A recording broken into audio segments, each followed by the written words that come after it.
Hello, class, and welcome to Interviewing Techniques. My name is Dr. Neil Soggie. I'm your instructor for this course, and this week we will be exploring gentle persuasion techniques. Today, we're going to focus really on that kind of subtle but essential skill in counseling: gentle persuasion. Persuasion, now in this context of client-centered counseling, I want to be clear what it is not. It is not manipulation. It is not coercion. It is eliciting from the client what they want. It is about guiding with permission. It's about helping clients examine the options and encouraging movement toward change. It is not taking over the driver's seat. So I hope this lecture will help you to understand when and how to offer guidance in ways that respect the client's autonomy and also increases their motivation, both of which are key for the therapeutic relationship. Now, as always, I want to start off with a little story in today's lecture, and then we'll dive into this week's three main themes that I'd like to cover. The first one is kind of clarifying what we mean by gentle persuasion, particularly in relation to ethical boundaries. We're not there to control someone, so that's something I want to be very clear about in this whole persuasion discussion. The second thing we're going to be looking at is using some permission-based dialogue and some agenda mapping in order to help the client find their path forward. And then finally, how do we elicit and evoke the encouragement of change without controlling the conversation?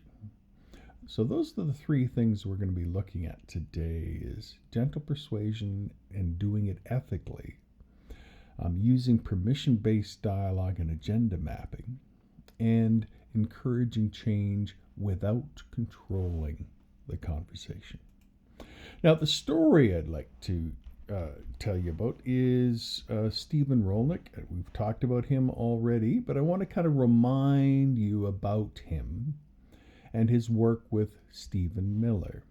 They're both co-founders of motivational interviewing.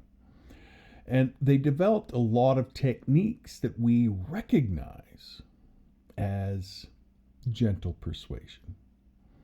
And their work really kind of emphasized the counselors can influence without commanding.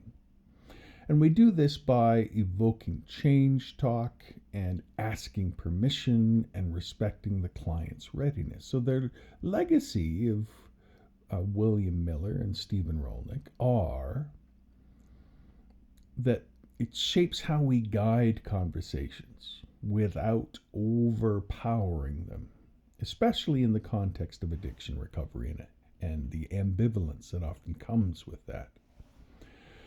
So what is gentle persuasion?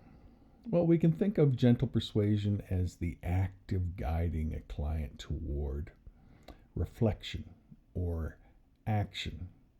And we do this by asking permission, by using evocative language and building upon the client's own ideas. And so it avoids advice giving unless invited to do so, and always keeps the client's autonomy front and center in that relationship. So persuasion is not what you might originally think, because it's gentle and it's evocative. So when is persuasion appropriate? Well, persuasion can be helpful in a couple of different ways. First off, when a client is ambivalent but open, then you want to evoke that ambivalence and find the choices. When a decision is approaching, then you can help the client along those lines. And when the counselor has important information that might help, then that would be a place to share that. Now, the thing to remember is, before offering guidance, always ask, would you like to hear a different perspective? Or can I share something I've seen work with others? Those would be appropriate ways of sharing that guidance in a neutral way, not a you need to do this kind of way. That is not the kind of counseling that we want to do. That is taking away the client's autonomy. And remember, client autonomy is central to lasting change. Otherwise, they're just pretending. And we don't want them to pretend. We want them to be authentic. We want them to change for real by their own choices and internal motivations. So using permission is important in gentle persuasion. Permission-based language is really at the core of persuasion in counseling. So always check in before offering any insights. So for example, is it okay if I offer a thought here? Or would it help to explore some options together? Now, when a client says yes, then they're more receptive. When they say no, it's a sign that they need time to process it, or they need to be able to trust you more. So everything you do is, whether you get permission or not, is informative. And if you don't have permission, then don't be sharing. Another thing that you can do is something called agenda mapping, which is a bit of a collaborative, as always, a collaborative process that helps the client sort out what they want to focus on. So you might say things like, there are a few things we can explore today. What feels most important to you? Or here are 3 paths we could look at. Where would you like to start? And this gives the client some structure without pressure. It helps to keep the client in the driver's seat, but still makes the relationship collaborative. Remember, we always want to affirm autonomy during persuasion. We need to affirm the client's right to choose throughout the entire conversation.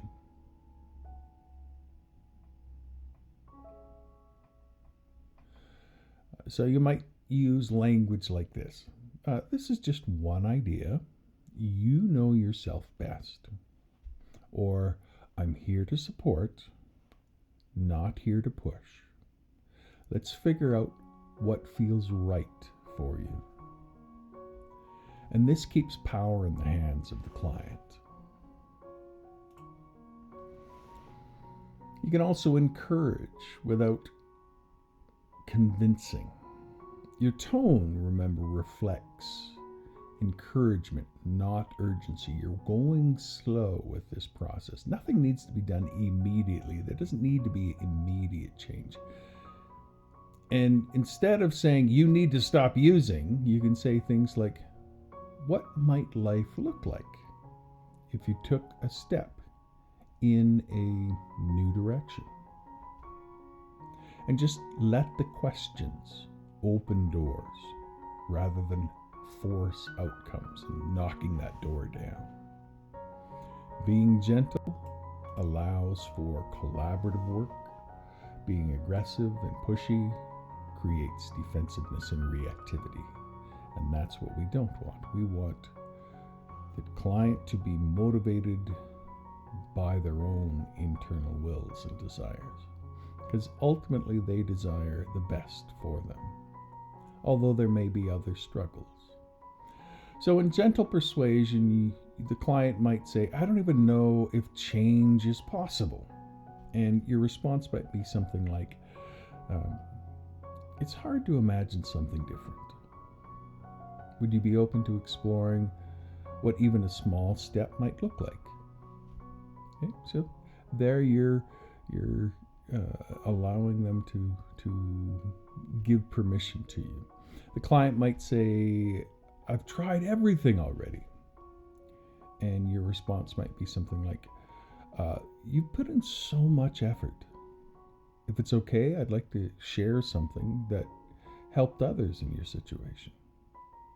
And then we simply wait for their response.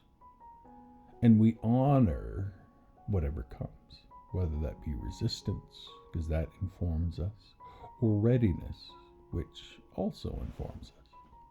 Either way, we're moving forward because we're supporting that relationship. So, as we close out this lecture, there's some key terms I'd like to remind you of. The first one is, what is gentle persuasion? It is ethical guidance of clients, and we do this through collaborative, permission-based dialogue. When we talk about agenda mapping, we are using a tool to help prioritize topics or choices in the session. And when we talk about autonomy support, we are reinforcing the client's freedom to choose. So, of those examples, what's the best example of gentle persuasion? Well, I would suggest that C. Would you be open to considering another path? There you are inviting and asking permission. So, as we close out this lecture, I just want to remind you that gentle persuasion is about walking beside the client in their lived world. It's not pulling ahead, it's not pulling them along, it's walking beside. And when the client feels respected, they're more willing to reflect. When they're invited, not directed, they're more likely to choose lasting change. So this week, practice asking for permission before offering insights. And notice how different the conversation feels when clients stay in control. Guidance works best when it's an invitation, not a command. Hope you enjoyed this lecture. My name is Dr. Neil Soggie, and I'll see you next week. You take care. Bye-bye.